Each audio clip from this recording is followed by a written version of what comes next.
Woman can't stop spending money. She came home one day with essential oils. Have you heard of this? A box of bull. It's a box of bull. And then it gives you a book to tell you what the bull does.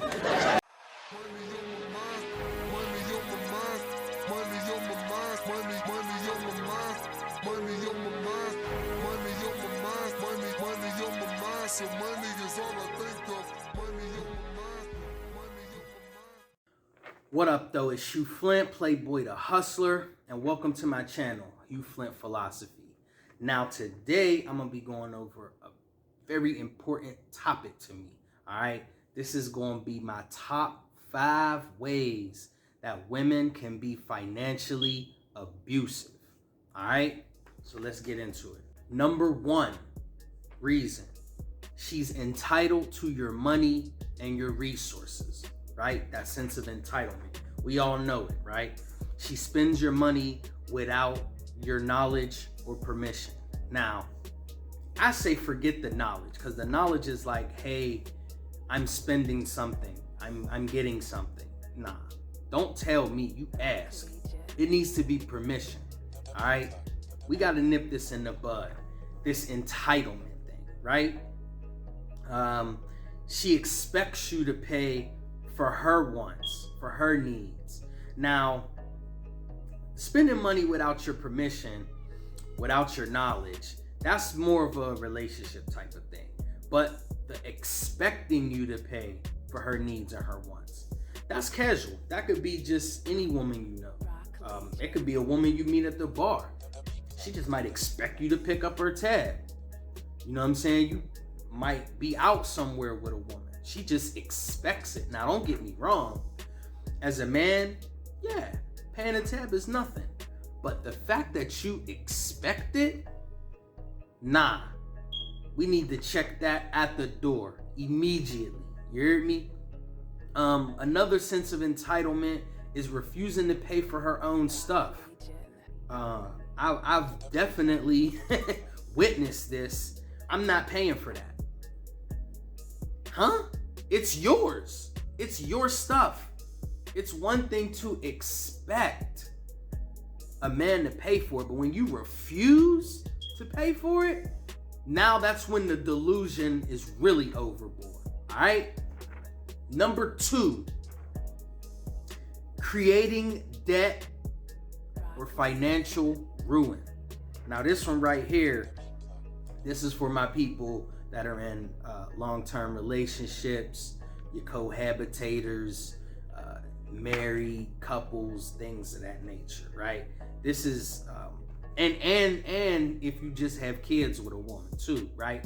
Yeah, you know what's coming, right? That child support, right? That family court, that family division. Know what I mean? You ever been to family division? They call it family division. Yeah, and that's what they do. They divide, you heard me?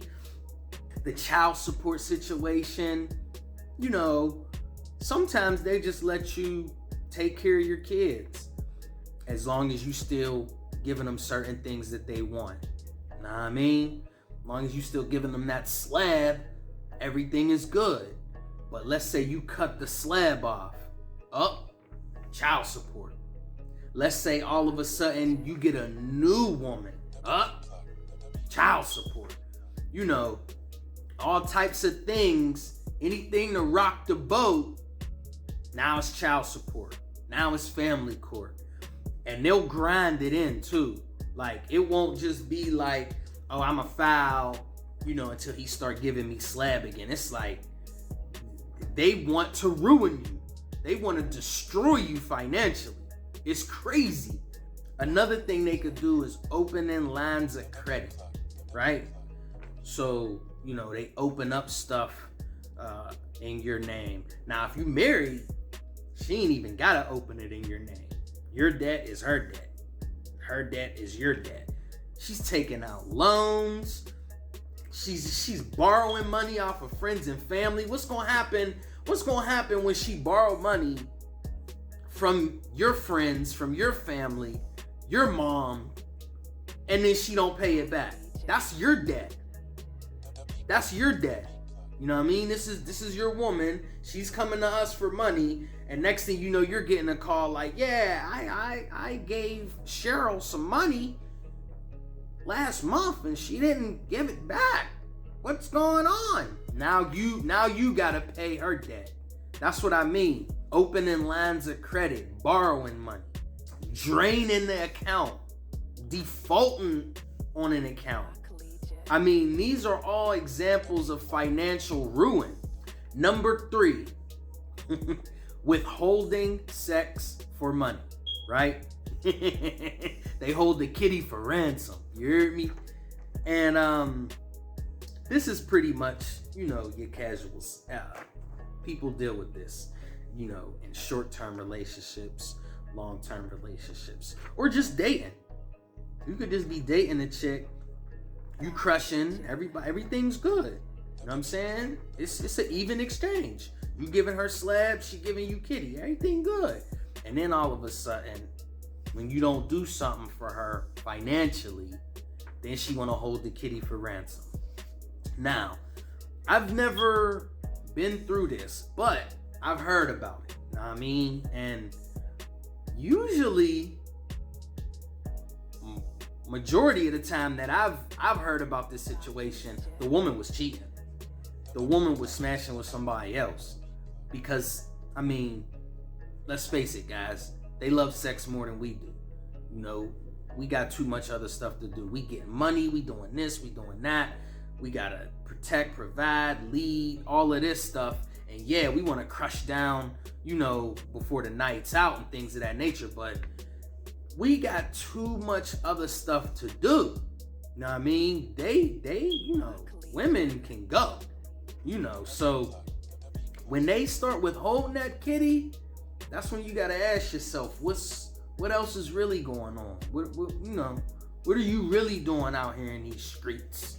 You already know what it is, man. Number 4, this is the extravagance, right? Now everything's lavish now. She just wants to spend way outside of not only her means, but your means. She already know what she's doing. You know what I mean? Women will just get extravagant. Most women are consumers. Not many women are bosses. And they shouldn't be. They're women, right? They are built to be a certain type of way. They are receivers. They are consumers. This is what they do. But the extravagance, this is how they are really and financially abusive to men. Go to the bar. I did a video about this. The girl tried to get the dude to buy $300 worth of shots. Multiple shots of 1942. Like, what's that? Now, if you buy that on your own, okay, I could see you ordering that. If that's what you typically order for yourself and you typically pay for yourself. But just because you got somebody that's picking up the tab, or you think is going to pick up the tab, now it's extravagant. Now you want 1942. Now you want this. You want bottles. You want to pop bottles. You want to do all of this extravagant. Why? Because you think somebody else is picking up the tab. This is when you got to stop that, gentlemen. You got to cut that. Spending money that she would not spend. She wouldn't even try to spend that much money if it was her money. If she was coming out of her pocket, if she knew she was coming out of her pocket, she wouldn't even dare ask for those extravagant gifts. She wouldn't even dare ask for those extravagant drinks, food, trips, whatever. She wouldn't even dare do it if it was her money, right? Another extravagance is the retail therapy, right? They want to just shop because they're bored. Because they're bored, they want to shop. They want to shop because they're sad. They want to shop because they're happy. They want to shop because they're up. They want to shop because they're God damn. Do you ever do anything but shop? I mean, just shopping. Just come on. What, like, bruh, with the shopping, with the retail therapy? Oh man, listen. I don't even want to go there, man. I don't even want to go there. I'm a witness to it, man. The retail therapy is extremely annoying. All right? Get it together. Tighten up. If your girl is going out doing the retail therapy things, you know, consuming with the extravagance, you got to put that on a leash. You heard me? Get that stopped. All right? And number 5, last but not least, sabotaging your income. Now, this is a little different from creating debt and financial ruin, right? Like, creating debt and financial ruin is more like destroying or trying to destroy what you already have, what you have presently, right? That's financial ruin. But sabotaging your income, on the other hand, is potentially destroying what you can make, what you can have in the future. You know, she's messing up your money that's coming in. She's messing up future money. So it's like harassing you while you're at work, blowing you up, calling you, bling, bling, bling, bling, hey, bruh, calling up to the job, just calling up, coming up to the job. Now, sometimes you might have a supervisor that's like, look, we get it, we understand, my wife is crazy too, but that can't happen again. But there's sometimes, if your girl come up to the job, finito, you're done. Sorry, sir, we can't have that. We can't have LaQuanda, Sharonda, in the parking lot yelling and screaming, talking about what it is that she won't do, and she'll go and whip, bruh, harassing you at the job. Another one is calling your phone till it dies. I mean, harassing you while you at work. I used to go through this one too. When I used to, you know, move around doing my thing, you heard me? So, you know, I'm in the spot and bring, bring, bring. My phone keeps ringing. So I'm handling business. So I might, you know, block her, mute. Sometimes I'll even turn my phone off, right? What'll happen? Now my business phone ringing. Bring, bring, bring. I turn my personal phone off, my business phone ringing. She blinging my phone until the damn phone dies. Now I can't, how I'ma bust moves if my phone did? My clients can't even get in touch with me. I can't even bust moves now because you bringing my phone into the ground. This is sabotaging your income. Another way she can do it is suggesting you quit, putting pressure on you to quit. Just quit, just me. You know, trying to basically finesse you into quitting, putting all types of pressure on you to quit, shaming you for going to work, shaming you for making money, whatever it is you do, especially if you work with and around women, or if she feels like you're putting work in front of her. Man, this narcissistic energy, they will really want to be more important than your job.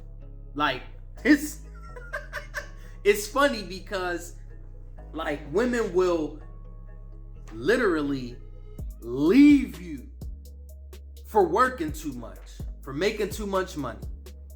But at the same time, she will leave you for not working, for not making enough money.